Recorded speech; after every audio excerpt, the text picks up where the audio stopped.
जबरन निकाह किया गया है, जबरन धर्म परिवर्तन किया गया है। ये उन लोगों ये लव जहाद है। वीडियो में बोलता हुआ शख्स मनजिंदर सिंह सिरसा है। यह एक सिख कम्युनिटी के लीडर है। इनका कहना है कि 2 सिख लड़कियों को जबरदस्ती किडनैप करके फोर्स कन्वर्जन कराया गया और उसकी शादी कर दी गई। ये इसे लव जहाद का मामला कहते हैं।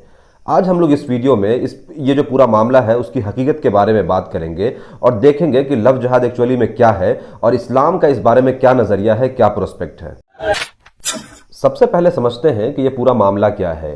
मनजिंदर सिंह सिरसा कहते हैं कि 2 सिख लड़की दनमीत और मनमीत कौर को ज़बरदस्ती अगवा करके यानी अपहरण करके फोर्स कन्वर्जन कराया गया और उनमें से एक लड़की को गन पॉइंट पे रख करके एक 50 साल के आदमी से निकाह करवा दिया गया, शादी करवा दिया गया। 2 बच्चियां, एक मनमीत एक धनमीत, 2 बच्चियों का जबरन गन पॉइंट के ऊपर अगवा किया गया, उनका निकाह पढ़ा गया और 50 साल के आदमी के साथ पढ़ा गया। उन्होंने यानी सिख कम्युनिटी ने इसको लव जिहाद का मामला कहा और प्रोटेस्ट किया। मीडिया और सोशल मीडिया पर खूब मुसलमानों के खिलाफ नफरत फैलाई गई और खूब वायलेंस की बात की जाने लगी। अब जबकि दोनों लड़कियों की वीडियो वायरल हो चुकी है, वीडियो आ चुकी है और उन्होंने खुद से इस बात को एक्सेप्ट किया है कि कोई ज़बरदस्ती धर्म परिवर्तन, फोर्स कन्वर्जन या फिर फोर्स मैरिज नहीं कराया गया है, ये सारे इल्ज़ाम, ये एलिगेशन बिल्कुल झूठे और बेबुनियाद है। उनकी जो स्टेटमेंट हुई है वो गन पॉइंट पे हुई है, बल्कि ऐसा कुछ भी नहीं है। दनमीत मैं हूं, मेरा मसला आज का नहीं है। मैं 2012 में कन्वर्टेड हुई हूँ। 2014 में मेरे निकाह हुए हैं मेरे बैचमेट मुजफ्फर के साथ, जो मेरी और उसकी रजामंदी से हुए हैं। और एक सीनियर ऑफिसर जो इन केसेस को इन्वेस्टिगेट कर रहे हैं, उन्होंने खुद से कहा कि कोई अपहरण का, कोई कन्वर्जन का ये जो इल्ज़ाम है ये बिल्कुल रबिश है, बिल्कुल बकवास है। अब यहाँ पर 3-4 चीज़ें बिल्कुल क्लियर हो जाती है कि ये कोई फोर्स कन्वर्जन का मामला नहीं है, कोई अपहरण का मामला नहीं है, कोई लव जिहाद का सीन नहीं है। तो यहाँ पे हम लोगों को एक चीज़ समझना होगा कि जब लड़की ने खुद से कहा कि मैंने अपनी मर्जी से इस्लाम कबूल किया, तो जिन लोगों ने अब उसे ज़बरदस्ती करके सिख कम्युनिटी में कन्वर्ट कराया है उन पे सज़ा, उन पे कार्रवाई होगी या नहीं। और जिन लोगों ने झूठ के बुनियाद पर पूरी मुस्लिम कम्युनिटी को बदनाम करने की कोशिश की, उनके ऊपर कब कार्रवाई होगी। और जो बेकसूर लोग जेलों में बंद हो गए हैं इन मामलों में, उनको कब इंसाफ मिलेगा। अब एक टर्म लव जिहाद पिछले कई सालों से मीडिया और सोशल मीडिया में बहुत ज़्यादा गर्दिश कर रहा है। इसकी ज़मीनी हकीकत क्या है, यानी ग्राउंड रियलिटी क्या है, इसको समझते हैं। इंडियन गवर्नमेंट में एक मिनिस्टर हैं जी किशन रेड्डी, वो ये कहते हैं कि किसी भी सेंट्रल एजेंसी ने अब तक लव जिहाद का एक भी केस रिपोर्ट नहीं किया है और न ही कानून में ये टर्म डिफाइन है। इसका मतलब ये है कि भारतीय सरकार के पास लव जिहाद का कोई डेटा ही नहीं है और ये वार्ड भी कानून में कोई परिभाषित नहीं है।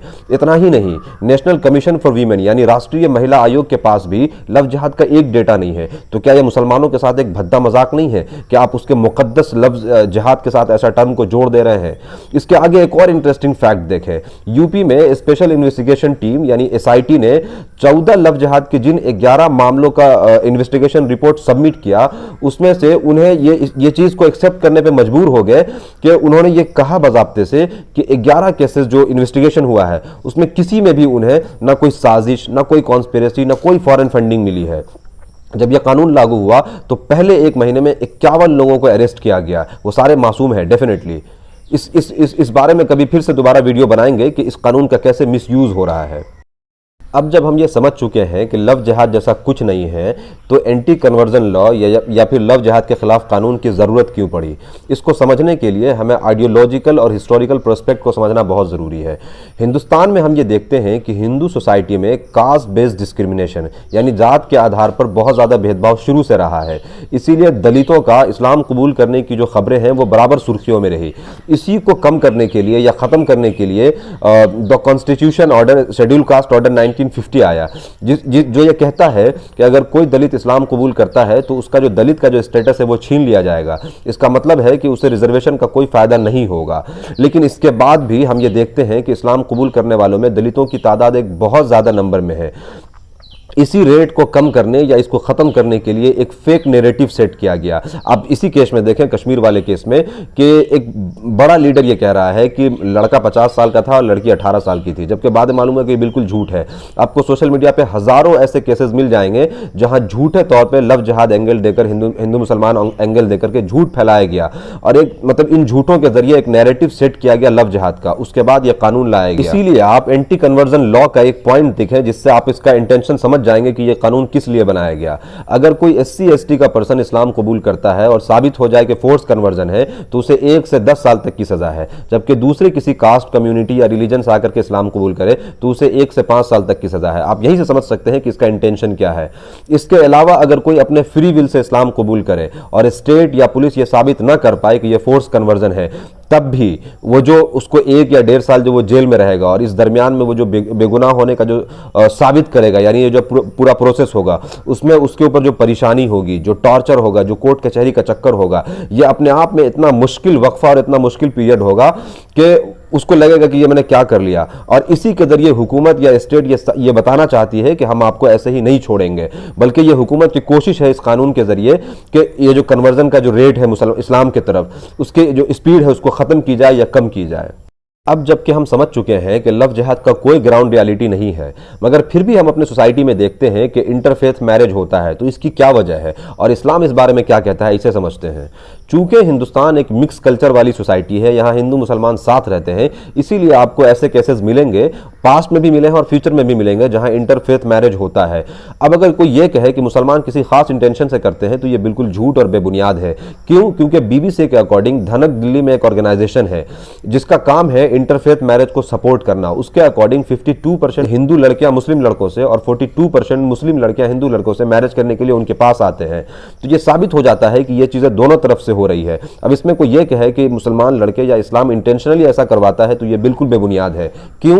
क्योंकि डेटिंग और रोमांस प्री मैरिज का जो कंसेप्ट है, इस्लाम इसके शदीद मुखालिफ है। कुरान की आप आयतें देखें, कुरान का जो अहकाम है, जो इंस्ट्रक्शन है, उसको आप देखें। आप देखें कि चैप्टर नंबर 17 है और वर्स नंबर 32 है, वला तक़रबुज़ ज़िना इन्नहु कान फ़ाहिशा। उसमें अल्लाह ताला कहता है कि आप जिना के करीब भी ना जाओ। करीब भी ना जाने से क्या मतलब है कि आप बात भी ना करें, यानी लड़कियों से, नामहरम से आप बात भी ना करें। ये ज़बान का जिना है, देखने से मना किया गया, ये आँख का जिना है। इसीलिए कुरान में एक और जगह अल्लाह ताला सूरह नूर में चैप्टर नंबर 24 वर्स नंबर 30 में कहता है कि कुल्लिल मुमिनीना यग़ुज़्ज़ू मिन अब्सारिहिम, कि आप ना अपनी निगाहों का पर्दा करें, अपने निगाहों को नीची रखें। मतलब हमें लड़कियों को देखने से भी मना किया गया है। तो ये चीज़ आप बेसिकली समझ जाएं कि इस्लाम में ये इश्क विश्क बिल्कुल इसके इस्लाम बिल्कुल खिलाफ है, ये भी बिल्कुल बेबुनियाद बात है। इसके अलावा अगर कोई ये कहे कि नॉन मुस्लिम से शादी करने के बारे में क्या है, तो मैं आपको ढेरों ऐसे वर्सेस बता सकता हूँ इस्लाम की जिसमें बिल्कुल मना किया गया है। सूरह बकरा चैप्टर नंबर 2 वर्स नंबर 221, उसके बाद सूरह माइदा चैप्टर नंबर 5 वर्स नंबर 5 में साफ तौर पर मना किया गया है। और भी ऐसी बहुत सारी आयतें हैं जहाँ पर मना किया गया है कि नॉन मुस्लिम से आप शादी नहीं कर सकते हैं, इस्लाम में अलाउड नहीं है। तो पहले आप ये समझ लें कि इस्लाम का यह मौक़िफ़ है कि हमारे यहाँ इश्क विश्क का मामला ही नहीं है, इस्लाम बिल्कुल इसके खिलाफ है। फिर नॉन मुस्लिम से शादी अलाउड नहीं है। उसके बाद हुकूमत के पास लव जिहाद का कोई डेटा नहीं है, नेशनल कमीशन फॉर वीमेन के पास लव जिहाद का कोई डेटा नहीं है, यूपी पुलिस अब तक इसको साबित नहीं कर पाई। उसके बाद भी अगर कोई लव जिहाद टर्म यूज करे तो ये हमारी जिम्मेदारी है कि हम उनके ऊपर FIR करें और उससे पूछें कि आप ऐसा जिहाद जैसा मुकद्दस, पाक, पवित्र और होली वर्ड को क्यों डिफेम कर रहे हैं, इस्लाम को क्यों बदनाम कर रहे हैं। और ये वो लोग हैं जो लव जिहाद का नाम यूज करके सोसाइटी के पीस को खराब करने की कोशिश कर रहे हैं। तो उन्हें कटघरे में लाने की जरूरत है, उनके खिलाफ एक्शन की जरूरत है। उम्मीद करता हूं कि यह वीडियो आपको इंफॉर्मेटिव लगता हो। ज़्यादा से ज़्यादा इसको शेयर करें, कमेंट में ज़रूर बताएं कि वीडियो आपको कैसा लगा। Thank you.